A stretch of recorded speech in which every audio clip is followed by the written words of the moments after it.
Alright guys, welcome back to Strong Successful Mail. So for today in the Ask SSM video series, got an email from a subscriber. This guy, I believe, is probably in his mid to late 40s, watching the channel for a while, and he's writing in asking for advice about how recently he cut off a friend of his that he's been buddies with for 15 years after he royally crossed the line. And how did he cross the line? Well, our guy here has been a loyal friend, and his friend he's talking about here, who he nicknamed Murphy, has been a massive SIMP. As long as he's known him, this guy who's done very well for himself in his career, money and all that, keeps attracting these women and getting relationships who are complete wackos. And that's putting it mildly. And after the last go-around with all the drama and how our buddy here has always been helping him out, bailing him out of trouble, he is done. And he really wants to know, did he go too far? Or was he wrong for finally cutting off a friend out of his life? And that'd be a very good one to go over here, guys, reminding you that I want you all to be good guys and loyal to your bros. But when your friendship with a buddy is where it's causing a lot of problems in your personal life on multiple fronts and is just exhausting and bringing you down, there's a point where after you've stayed loyal and helped him so much, you have the right to eventually walk away. Just the way you'd break up with a bad girlfriend or dump a bad wife or cut off anybody out of your life that's basically like a cancer, you have the right to do that. And again, I'm absolutely for being loyal and helping your buddies out, but when it's not reciprocated, when they're nothing but a leech and taking from you and you're a giver, there's a point when enough is enough, and never feel bad about it. You know, in a way, it's kind of like a lot of guys white knight for these girls, but also a lot of guys white knight for lost cause guys that are SIMPSs.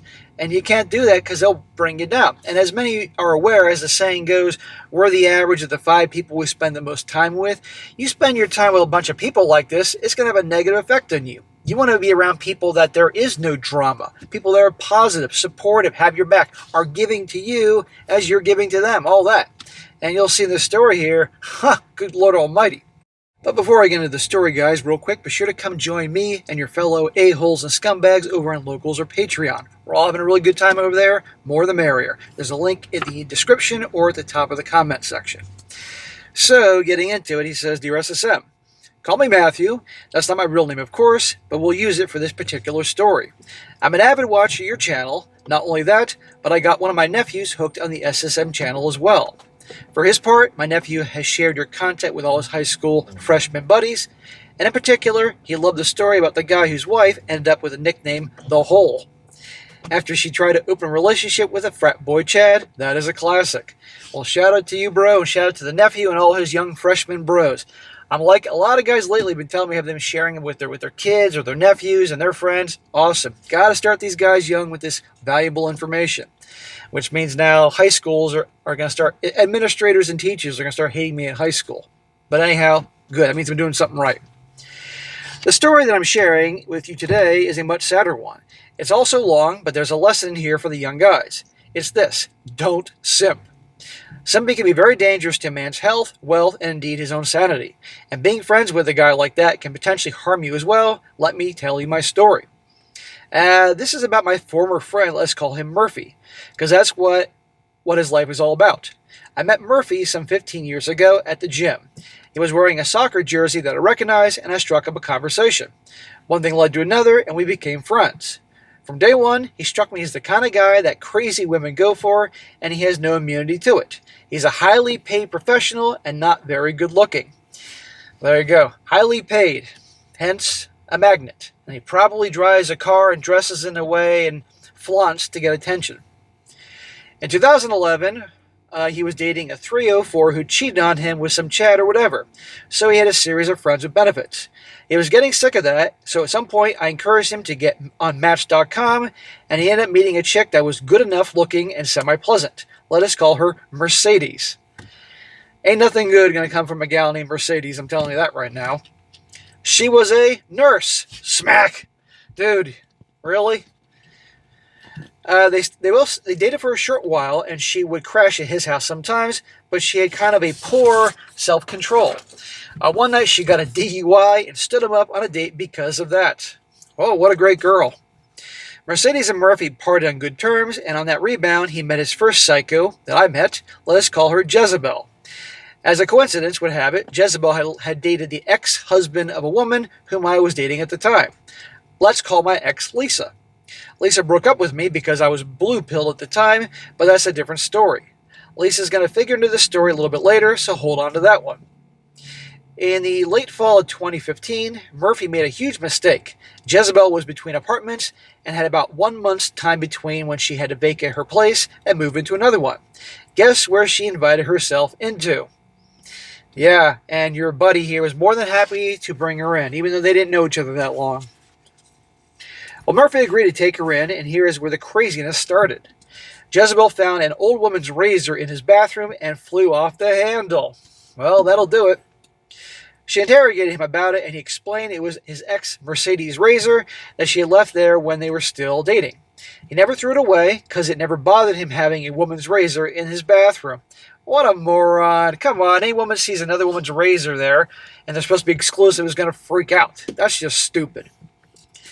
This sort of unhinged behavior kept going on between the two of them, and Murphy ended up kicking her out of his house out of fear that Jezebel might do something harmful to him or falsely say he did bad things.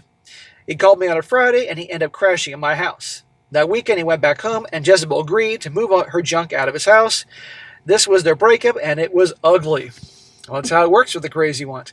I wouldn't put it past that guy to leave that razor there just to see her freak out because he likes the drama. And obviously, a guy like this likes drama. The next month or so, something curious happened. I tried calling him, and my calls all ended in voicemail. Previously, this would almost never happen. My calls were being blocked. There is no way either for me or Murphy to know this, but I strongly suspected Jezebel blocked my number.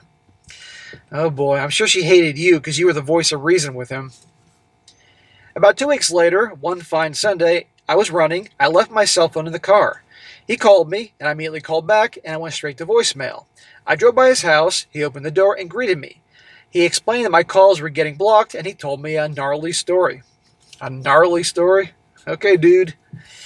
The security cameras in his home was hacked, and whoever hacked them took compromising pictures of him when he was self-pleasuring himself on the couch in the privacy of his own home. Oh my God. Why does he have cameras literally pointing at him on the couch in his house? Unless he doesn't trust Jezebel. And he got caught,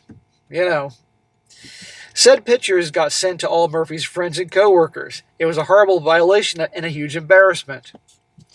Thankfully, there were no professional repercussions to this. He went to the cops, who filed the report, and to nobody's surprise, the investigation went nowhere. The cops were probably all laughing their asses off. I guess the cybercrimes unit of our police department is too busy chasing bank fraudsters and child guys that do bad things. Either way, this was a terrible example of justice not being served. Just imagine if the victim was a female and the suspect male. My cousin's husband's a cop, and the stories he's told me about things he's experienced as a police officer, oh my God. He's now a detective. He's going to get even better stories when I see him at Christmas. Well, Jezebel still had a number of items at Murphy's house, and she was demanding that he bring them by her new apartment. She went to go to his house to pick them up. I smelled a huge, nasty, stinky rat. So did he. I offered to go there with him and help him take her junk to her new home, and mind you, I was training for a marathon at the time, and that day I had already run 9 miles. I was pretty darn exhausted. We drove his truck to her new place, doing our best to get as much of her crap out of the car in a few trips as possible, and to the second-floor apartment. He knocked on the door, and she saw both of us. The look on her face was of pure fury, but it wasn't even more so a look of a defeat. She was dressed way too sexy if she was going out on a date. She had makeup on and wore a tight outfit. She's trying to seduce him, to rope him back in. We know it. Though clenched, gritted teeth, she greeted us with an almost demonic, half-growled, "Hi, Matthew," and I replied, "Evening." I looked at her ready to engage in self-defense activities if I had to. There could be knives around, you never know, but I knew that we had defeated this bee just by my showing up. It took us a few minutes to drop off all her stuff, and before I allowed awkward silence to overtake us, I said to Murphy, "Bubba's," referring to a local barbecue joint where we were supposed to have dinner. He said sure, and we walked out. Well, we headed to Starbucks for some drinks and to see in case she decided to follow us. She'd go to Bubba's. Before Murphy even backed out of the parking lot, the unhinged text started coming in. Of course, she has to have the last word, some way, somehow, start more drama. In the first one of them, she said that he wasn't a real man for having come to her apartment with your little gay boyfriend, Matthew. I should have called him a homophobe. She's calling you gay, huh? They kept coming in on our drive to Starbucks. Every 2 minutes, some new insult or some nasty comment made the phone ding. One such comment was directed at me. She texted something to the effect of, Lisa broke up with Matthew because he has a small, wait for it, D-I-C-K. See, you should have been blocking her, and she's trying to bait you into more drama. How did the size of my you-know-what ever get factored in this whole nut job? Wait a second. I thought she said I was gay. I felt like calling her and texting her that either my ex-girlfriend broke up with me for having a small you-know-what, or I was gay. The two couldn't be true at the same time. Well, technically, no, you could have been bi, and then both of that could have been true. But she's trying to bait you. Just ignore her. She wants you to engage her. I told Murphy to block her number. He didn't, and to this day, I don't know why. Because he likes drama, that's why, and smacked the Murphy. I should have smacked him 10 times, but I'm not thinking straight here. I'm kind of hot in this car. It's only like 97 degrees out right now, and humidity level's way hotter. The texts kept coming in. We sipped our drinks and at Starbucks, trying to have a conversation about what just happened, and then dings kept on dinging. We agreed that she was all dressed up, all sexy, because she was trying to get Murphy to have sex with her, either to one, get him back, or two, accuse him of doing things. He's rich, so even if he got acquitted, she could probably hypothetically sue him.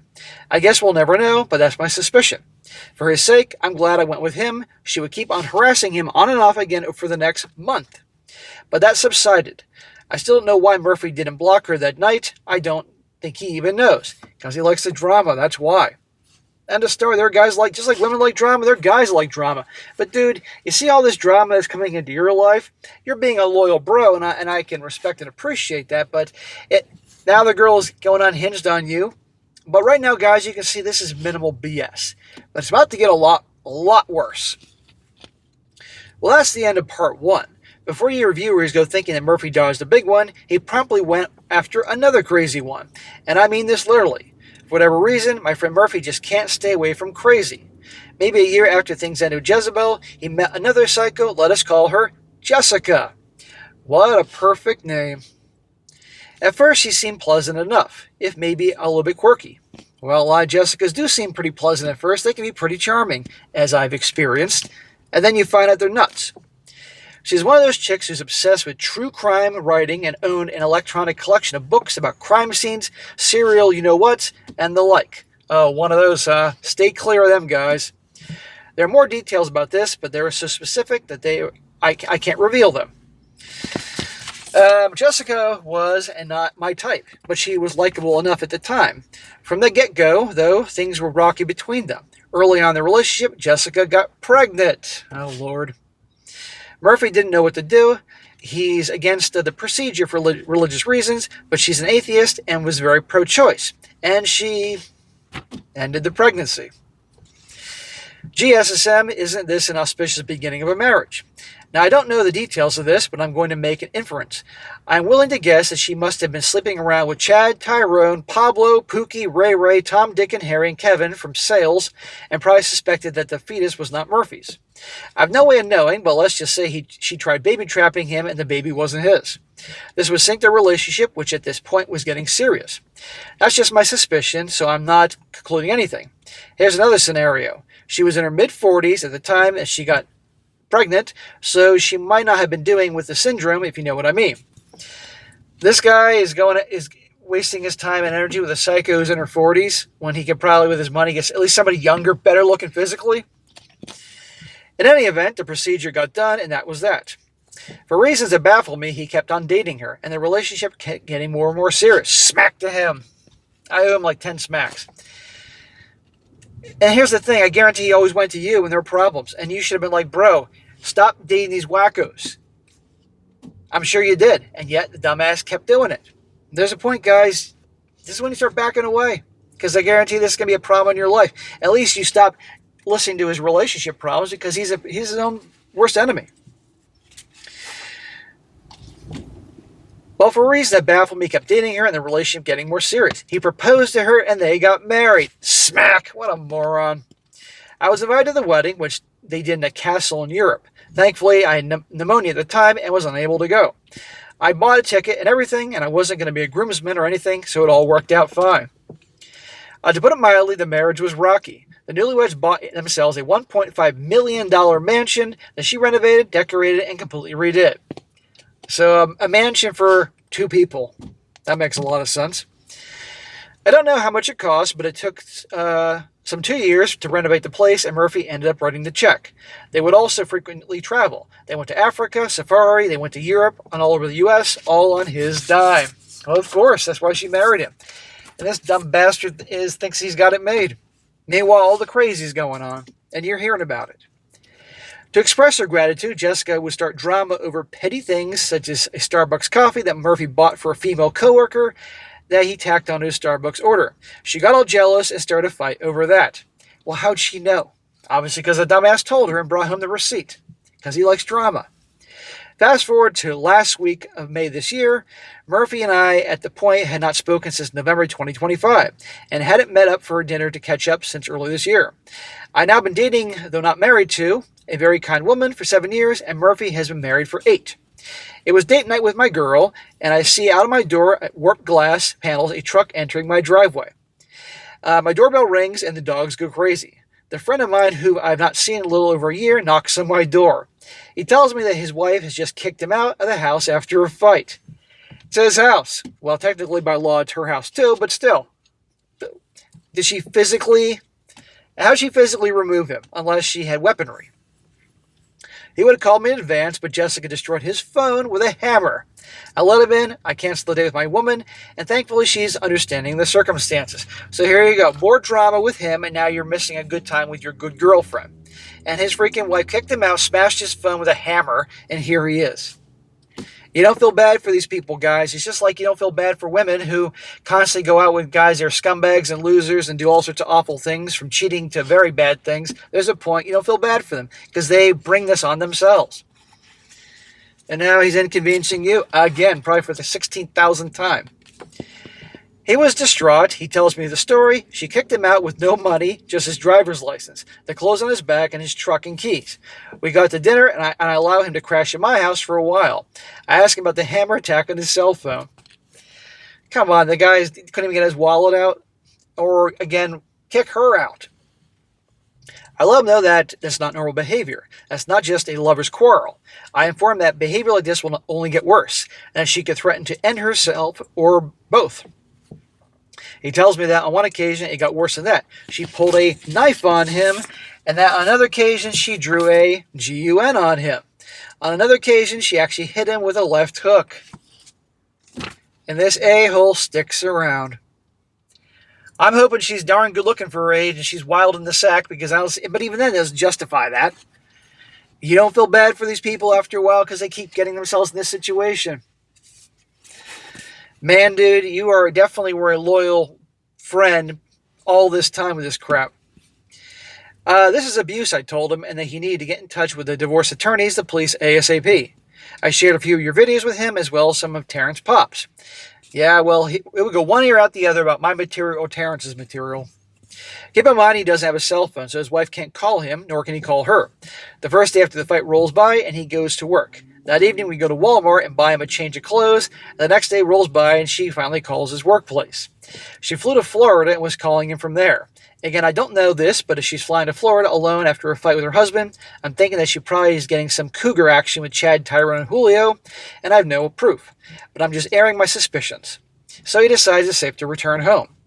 For the first time in 7 years that he's owned the house, he has me over. It's quite a mansion, and it's expensively decorated. You've been friends all these years, and this is the first time you've been to his house in 7 years, probably because she didn't like you there, and the fucking pussy went along with her idea. By the time the dust has settled somewhat, and he's thinking clearly, I tell him that he needs to lose this bitch yesterday. Amen to that. And to get in touch with his lawyers about it. But I knew he wasn't going to make it happen. While I've been at work, I went online and did some research. I got numbers and names of local lawyers. I told him that he needed to take a few other measures just in case something like this happens again. And our guy here goes through a whole list of things for him, but I'm going to skip past that part because it's a lot, but common sense things to have ready for more things. Do you think he did anything I suggested? No. A few days after he moved back to the house, his wife came home. I don't hear from him for a few days, but he told me that by a certain day, he'd have a new phone. I called him, left a voicemail, and just asking how he's doing. The guy came to reach out to you. After all that, he's still staying with her. Smack, smack, smack. I know, I owe him a lot of smacks. Bro, it is not worth being sucked in this drama. The next day, he calls me from his work number. Mind you, he has a new phone by this time, but he's calling me from his work phone. I'm thinking that his wife doesn't want him to be calling me anymore. So he's calling from work in order to not leave a digital trace on his phone. What a pussy. You can't waste your time with guys like this. After all this, Murphy tells me things are bad between him and Jessica, and that outside input won't make things better. Well, that won't hurt. Outside input, that's how he's describing you? I help this dude who's being abused. I let him crash in my home, and now I'm a persona non grata in his life. Not only that, but he goes back to the woman who's abusing him. Something tells me the story hasn't ended, but that really did not sit well with me. I don't blame you, man. I stopped and reflected on his situation. For whatever reason, he's staying with this awful woman. Maybe it's because he doesn't want to lose his money. He has a lot of that. Maybe it's because he's addicted to the punani.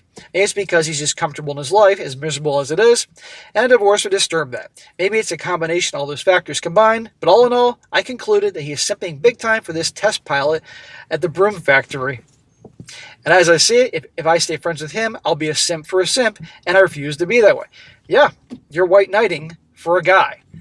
An SIMP. And yeah, exactly, dude. It's not worth it. Still, I worry that someday I might read a headline in a local paper about him ending his life or her doing it for him of an ex-friend of mine. I'm not exaggerating, given that Jessica has pulled a weapon and a knife on Murphy. It might happen, man, but you know what? You've done everything you can for this guy, and he still stays with her. So if it happens, yeah, it's horrible, but at least you can be a witness if the cops come about certain things. So I ask you, SSM, is it right to cut Murphy off from my friend roster? Yes, 100%. As I see it, I cannot be friends with such a man. On the last day he called me, I wrote him off. He's now my ex-friend. If he comes back to me and does a complete about-face in his life, apologizes to me, and turns things around, I'll take him back. But I don't see that happening. It's not going to happen. Well, no, he will come back. They're going to split up one way or another eventually, or he'll be dead. And then he'll want a second. If he doesn't end up dead, he'll want a second chance and say he'll change. But he'll go back to being his old. He's in his 40s, for God's sake. See, this is who he is. In my view, I can only be drawn into his vortex of drama, get poisoned from secondhand toxicity, and get contaminated by other people's BS. If you're in my place, SSM, what would you do? Matthew, I would kick him to the curb. I wouldn't have put up with this shit nearly as long as you did. And I just have no tolerance for bullshit. I don't know about you guys, but I'm finding the older I get, especially after I turned 40, I have less and less patience for bullshit. Anywhere I go, if there's bullshit going on, I'm going to open my mouth, I'm going to call it out, and that's made me a lot of enemies. But I've reached a point, kind of like Clint Eastwood and Gran Torino, that I don't care. I'm just going to say it, because I'm just sick of bullshit. And so when it comes to people like that in your life who you've been good to and loyal, and they're just keep screwing things up and causing problems in your life, I would have been done a long time ago. But it is what it is. I mean, I respect that you're a good guy and loyal, but enough's enough. So no, I have no problem with you ending it with him. That sounds kind of bad, but you know what I mean. And what you said, that you would take him back as a friend and give him another shot if he would get rid of her and be sorry and turn things around. Well, one way or another, either they're going to break up or he's going to be 6 feet under, which I don't want anybody to be put 6 feet under, but you know what I mean. And you may want to, in time, you might start looking at the past through rose-colored glasses, but you take him back as a friend, and he's going to do the same crap again. He can't be fixed. Some guys just have to fail, and they have to fail miserably. Is it possible he can hit rock bottom and finally change? It's possible. It has happened, but the odds are it's probably not. Just like with a woman who keeps getting drawn to scumbags and losers that are really horrible criminals and things like that. After a while, you don't feel bad for them anymore. I certainly don't. And do you think they ever really changed? Usually not. So, bro, cut them off, be done, end of freaking story. That's what I think. And I'm sure all the brothers here would agree with that. So guys, the lesson of this story is, for all that is sacred and holy, you got a guy, a buddy in your life, a friend, even a brother, for God's sake. There is a point you help out so much, and when it starts impacting your life, you're going to have to take care of you, because nobody else is going to take care of you. I hate to break it to you guys. No one's going to come save you. You got to take care of yourself. And it doesn't mean you got to be a selfish a-hole. I'm all for being good and giving to people. But when you're doing all the giving and a friend or friends are doing all the taking and they're not helping you out, they're not there for you, and bring them turmoil into your life, cut them off. It is far better to be alone and have your dog or your cat, or dogs and cats if you do that, or your goldfish, whatever, than be around with people like that are parasites, that bring turmoil into your life. Life is short. Why do you want to have any more? Life brings its own drama no matter what. And there ain't nothing you can do about that. But keep people in your life that do it all the time, it's not worth it. And I'm sure that a lot of the guys that are 40 plus, they're my age, I know there are a lot of you watching this, I'm sure a lot of you guys agree with me. The older you get, you reach a point you're tired of the bullshit, and you call people on it. And you probably also, a lot of you reach a point that peace and quiet is more valuable than anything in this world the older you get. That's how I feel. My neighborhood, I picked a place that is quiet. I love it. 98.9% of the time, my neighborhood is quiet as can be. You never know anybody's there. And then there's the occasional barbecue, and it's 4th of July or Memorial Day and that, But other than that, because I want peace and quiet, I don't want to live in a busy city or anything like that and deal with people. And I got people, my family and friends that I have a good time with and things like that. But beyond that, that's just who I am. So life is short, bro. I don't blame you at all. And I do think he will reach out at some point. And you may have the uncomfortable conversation with him, but you got to stick to your guns. So T said to your nephew and all his young bros out there, and to all the young bros watching this right now, don't be an SIMP. And watch out for those crazy broads. The crazy ones are great in the sack, but what you get the rest of the time ain't worth your time. All right, guys, that's it for today. Be sure to comment down below. Let me know what you think about this. Be sure to like the video, share with your friends, and subscribe. And I'll catch you next time.